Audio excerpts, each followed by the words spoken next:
Salut tout le monde, c'est Wayne, j'espère que vous allez bien, bienvenue dans cette nouvelle vidéo et dans ce nouveau concept que j'espère que vous allez kiffer. Je suis un gros lecteur de VO, faut le savoir, et je suis aussi un gros lecteur d'indé.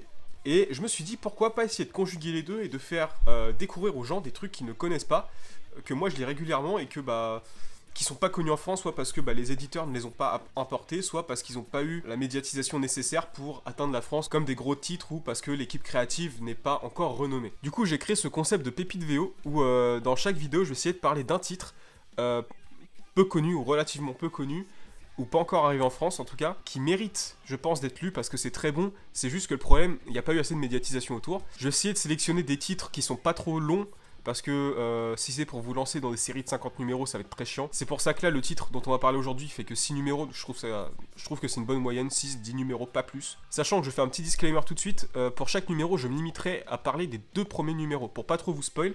Même si j'ai fini la série, je vous parlerai que des 2 premiers. Parce qu'en général, juste le premier, ça sert un peu à saliver, mais sans plus. Et c'est à partir du deuxième, je trouve qu'on accroche plus à l'histoire et qu'on se décide vraiment si on va continuer la série ou pas. Et du coup, c'est pour ça que je vous parlerai que des 2 premiers. Pour ce premier numéro des Pépites VO, j'ai choisi un titre que j'ai vraiment adoré. Ça a été un de mes coups de cœur de ces derniers mois, quand j'ai découvert le titre.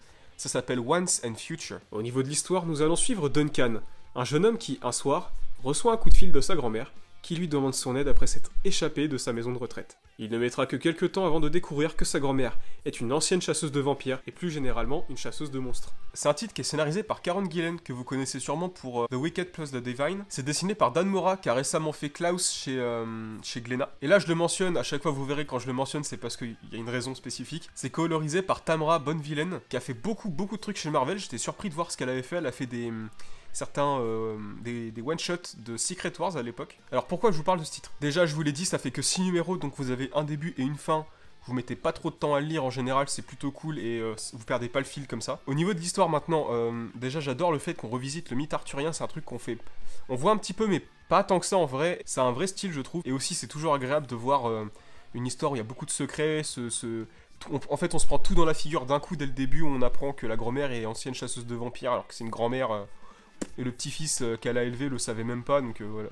Je trouve ça plutôt cool. Et aussi à l'image de Borderland, j'aime bien ce twist où on prend un concept de base, donc là le roi Arthur, et on le transforme en un truc maléfique, diabolique, où en fait le roi Arthur est pas si gentil que ça. Ensuite les dessins de Dan Mora sont vraiment géniaux.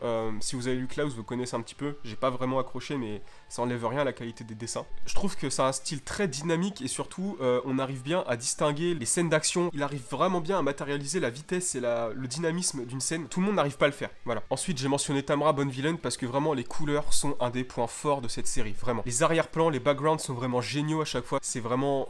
magnifique, il n'y a pas d'autre mot, c'est très coloré. On a ces petits halos de lumière autour qui donnent une vraie ambiance harmonieuse, mais en même temps on voit ce monstre au milieu qui fait un peu peur, donc ça fait une sacrée transition qui est assez saisissante je trouve. Je le mentionne parce que je sais qu'à la lecture je me suis fait la réflexion, si vous avez pas lu Les Chevaliers de la Table Ronde, c'est pas grave.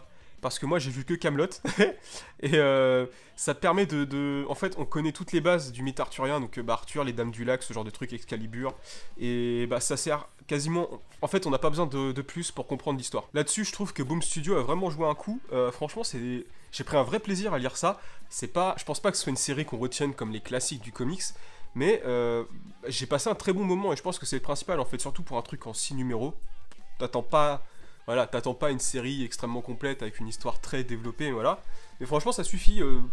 Si t'es en transition entre 2 gros trucs, je sais pas, tu sors d'un event et avant de commencer un autre, bah voilà, tu te glisses ça entre les deux, franchement, ça passe nickel. Voilà, je vous en parle parce que pour moi, ça a toutes les qualités d'une bonne série, c'est court, c'est une histoire très intéressante avec un peu d'originalité. C'est typiquement le genre de titre que je voudrais présenter dans l'émission parce que, c'est le concept que j'ai en place, en fait, des toutes petites séries plutôt intéressantes qui méritent d'être lues, mais qui sont pas non plus des chefs-d'œuvre incroyables parce que, les chefs-d'œuvre, ils sont beaucoup plus longs, c'est un fait. Voilà, j'espère que cet épisode vous a plu et surtout que le concept vous plaît. Je ferai ça à peu près tous les mois, je pense, le temps que je trouve des bonnes séries VO parce que il y en a beaucoup des séries indé, mais le problème c'est d'en trouver des bonnes. Les séries indé se sont vraiment multipliées, Boom, Dark Horse, Image ont passé vraiment beaucoup de commandes et on fait pas énormément de bons trucs et en général les bons trucs sont coupés, donc voilà, c'est plutôt chiant, mais...